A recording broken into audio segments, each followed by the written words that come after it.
Well, good evening. Today is Friday, February 28th, the last official day of February.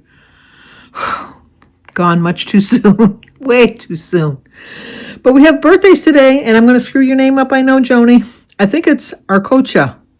Arcocha, Arcocha. Joni, Joni. You know, I like that name. It's so pretty. That was one of the names I was considering for Christy until I saw the crispy cracker box. Anyway, happy birthday to you. Happy birthday to you. Happy birthday, dear Joni. Happy birthday to you. Cha-cha-cha. Well, I hope you have a great birthday. Everybody knows the story about Christy. I wanted to name her Crispy, Krispy, because I liked the way it looked on the side of the cracker box, because I guess I must have ate a lot of crackers during my pregnancy, but I don't remember. I know I ate a lot of popcorn, but I was really tossing that. I really was going to name her Joni. I like that because I like Joni Mitchell. And so I really like Joni. And then the Crispy, although I was beaten out of that. And so then I kept looking at it and I thought, oh, I'll just put a T instead of a P. And so that's how Christy got her name. Anyway, it's Lucy Saul's birthday. Lucy, it's your birthday. S-A-L. Happy birthday to you. Happy birthday to you. Happy birthday, dear Lucy. Happy birthday to you. Cha-cha-cha. And finally, it's Linda H's birthday. So, Linda, happy birthday to you. Happy birthday to you. Happy birthday, dear Linda. Happy birthday to you. Cha-cha-cha. Well, I hope all three of you have a great, great birthday. You know, it's a funny thing about names. It's like, I would never be able to go into witness protection because, like if I hear somebody say Sandy or Sandra or something like that, I always look. I always do. It's instinct. Even when I know that I'm in a place that nobody knows who I am. And if they call my name, I'm going to look. So if I was ever in witness protection and then my name became Sally, I probably wouldn't answer to Sally. I'd look at Sandy. Although I told you this when I go to the doctor's office because my last name is Carrico, but nobody ever says Carrico. They go Caracchio. I can sit in a waiting room, and if somebody says it the right way, I don't hear it. I'm listening for the other name. So, no. Let's hope I never have to go into witness protection. Oh, my gosh. I could never do my YouTube channel again. I'd have to wear a disguise. People would search me out anyhow. I don't know that I could ever be a witness to anything either. I know that's terrible. It's just, I know that, you want people to be brought to justice and stuff, but I don't know. I'd be afraid of somebody coming after me. I don't know. I don't know. I know the one time I was supposed to go on jury duty. Well, I've been called 3 times. One time I didn't go because I was pregnant, and so I got excused. And the second time, it came like on a postcard. They don't send it registered mail. They just send it like a postcard. So you could just say you didn't get it. So my second summons, I never received. And I never answered it. And that was back in the 80s. That was a long time ago. That was like in the 80s. Maybe they'll come after me now that I've admitted it, but I don't know. It just, it got lost in the mail. So I never got that one. But I got another one. Was I living? Yeah, I was living here in this house, and I got one. And I did report, like I was supposed to, and it was boring. It was so boring. We sat there, we had to be there at 8 o'clock in the morning. My sister Denise dropped me off because there was where you had to park. You either had to park on the street where you had to go out every hour and put money in the meter, or you could park in the public parking, and they had a shuttle bus. But then I didn't want to take a shuttle bus because then you got to rely on a shuttle bus getting you back to the thing, and so Denise was very kind to drop me off. So she dropped me off right in front of the courthouse. And I brought a book. And, I talked to a couple people, but not that many people. I'm pretty sociable, but, people don't want to, I think they took it to heart you're not supposed to talk. But I think that was when you're on a trial. I didn't think it was beforehand. Anyway, so there was a rumor going around it was a murder trial. And I'm thinking, oh, please don't put me on that. Because even when I watch like shows on TV, medical shows and that, I know they are not actually cutting into a person. I know this with 100% certainty that they are not doing an operation right on the table right then. That it's just a dummy on the table that they're cutting in. I can't watch. I have to look away. And a lot of times Jim will say, you can look now. Or I'll just like look down in the corner of the screen where I don't can kind of just get a glimpse of when the scene's going to end. I can't see that. So I would not be one to see murder victims. It's like, no. I know that the one time when I was working in the mailroom And the thought, I still see the pictures in my mind. This is why I could never be on a murder trial, because this was, this would have been back in probably 2007, 2008. I was in the mailroom. And I was opening mail, and we did automobile accidents for the state. And not automobile. Well, we did automobile accidents for the state, but also OSHA. So they were one of our clients that, like when people turned in their claims for OSHA and stuff. And the one was this, and the pictures all fell out. When I opened up the envelope, all the pictures fell out, and I couldn't help but see them, and it was awful. It was awful. This young man, he was, because then I read the report.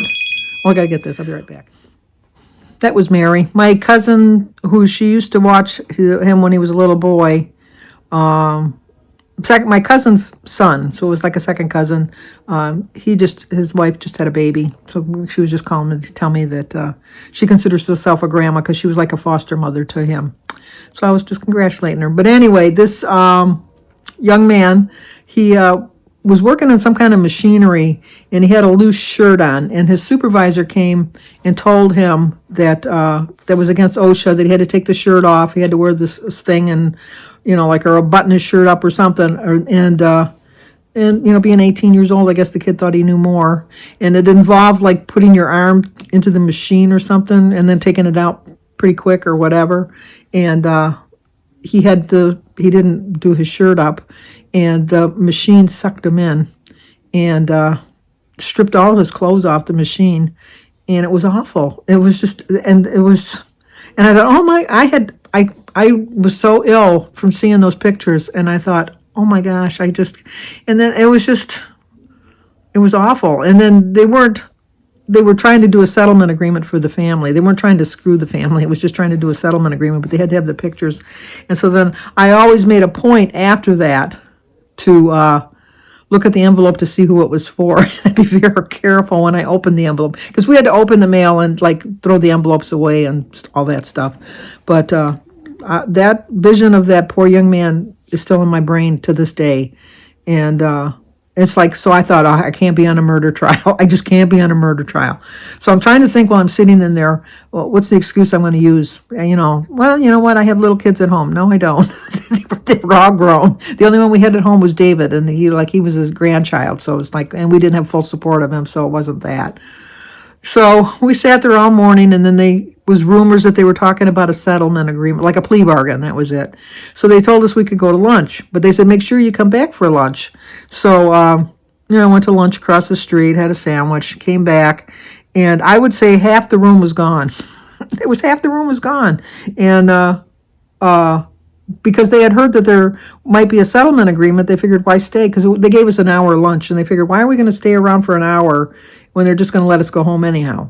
So they all left. So I think that when we first went in there was probably like 150 people. If there was 75, maybe 50 people left in the room, I mean, there was like, you could sit anywhere. There were so many seats open. And even when the bailiff came in, or whoever it was that came in, to tell us that there was an agreement, he says, well, make sure you go up to the thing to show them you got your little badge, turn your badge in and that, so that you can get your check for being there. So, I was talking with a couple people who were standing in line, and I said, what, I wish I would have known that. I would have just went home before. I've wasted an hour of my life eating out. I spent money, blah, blah, blah.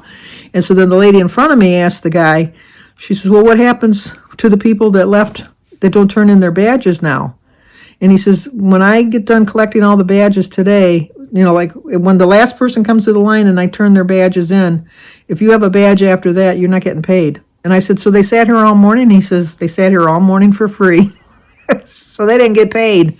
Not that we got a lot of money, but I thought, well, I'm glad I went to lunch and came back. And then we saw it in the paper that he did reach a plea bargain. Well, I'm assuming, because it was like the only main murder trial that was going on at the time, and then it was the big news of the day that they had reached a plea agreement at the last minute. So, so anyway, no witness protection for me. No, so I just can't do that.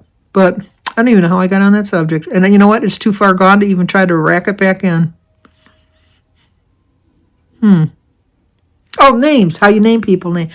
I'm amazed at how fast I'm coming back with these things lately. I must be popping some extra strong vitamins. I am now taking a multivitamin for women over 55. I'm well over 55, but they don't have any for women over 70. If they do, I haven't seen them. I think I take I forget what it's called. I think it's a Silver Centrum. Is that it? I don't know. It's one of the ones that the doctor recommended that I take. So I do take a multivitamin. I do take extra vitamin D because I live up in Michigan where there's not very much sunlight in the winter. So I take extra dosages of vitamin D in the winter. And then just try to get my vitamins and all minerals and all that from the foods that I'm eating. But, I've been working on the puzzle today. Let me show you how far I got on that. Making some progress here. Got the doorway going on. I'll find a few more pieces. I think I'm making remarkable progress. It may not seem like a lot, but I mean, it's kind of confusing, this puzzle. But I'm working on that. Jim was working on all the little piles of the red on the bottom. Jim was working on that. I made much more progress. Not to brag, but I'll brag. I did a little bit more than him. And then I watched some TV. I watched a couple of YouTube videos. I've decided I'm just going to keep my book until I have to bring Mary to the doctor's on Monday. She's got actually 3 appointments on Monday morning. The first one's at 9:30 to give her blood, and then she's got one at 10 o'clock for her kidney doctor, and then one at 12 o'clock for her liver doctor. And then if her blood count is low, then she's got to take a blood transfusion, which takes another 2 hours. So I thought, well, I'll be there all day anyhow. I might as well read my book there. So I'm going to bring my book and probably read it then. I asked Christy, she's almost done with her book. She said no. So she's coming on Sunday. So maybe by Sunday she'll be done and she'll give me a better book. I'll finish this book, but it's not compelling me to want to read it. There just isn't. And then tonight, what am I going to do? I still have some shows that I taped that I got to, watch. I like to watch The View. I taped that. I watched Traders. It's aggravating me. I get too personally involved. It's just like, it doesn't affect me in any way, any way, shape, or form in my life, but I get too involved in that show. And then, I'm trying to think what else. Yeah, that's it. Yeah. Just gonna, I don't know, probably have my tuna fish sandwich for dinner. I had a salad for lunch. I had a banana and an egg for breakfast.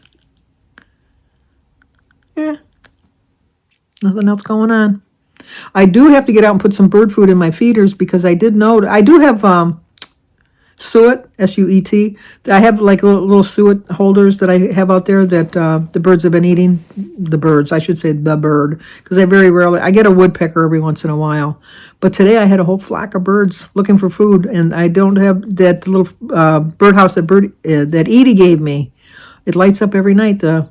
I don't think we get that much sunlight, but because it's got a little solar light in it, but it lights up every night for me. No food in it, but tomorrow I'm going to go out there and put some food in there since I did see a whole flock of birds come in today. And then I'll probably change the suet out because I think it's probably bad. It's been in there for a while, so I'm going to put some fresh suet in there. And yeah, that's it. Nothing else to report.